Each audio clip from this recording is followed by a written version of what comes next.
In this video, I'm going to show you how to wire the Lithe Audio Power Driver. So first off, as you can see here, we've got the connector end, which will plug directly into the speaker.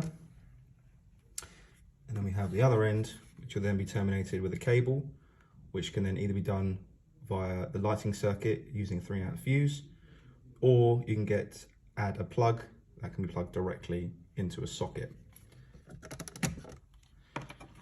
So we're just going to first off take this cap off.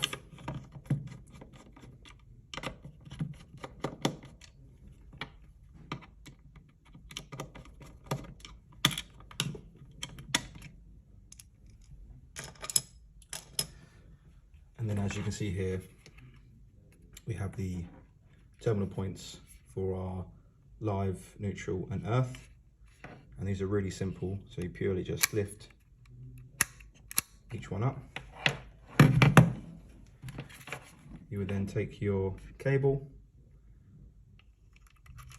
insert, and then simply push down on each, and then that's now firm and secure. You can see here as well that the sheath is then protecting the cable and is then on the lip there. So these have sharp teeth to then clamp down and keep that secure. Also as well, before I do this up, the driver also comes with screws for mounting. So you can see here, you've got one position here. There is then another inside here, so there's a punch down. So this point here, and then that'll be punched through and then can be securely mounted within the ceiling cavity and put somewhere safe, and you know it's not going to move anywhere. So I'm just going to put this cap back on.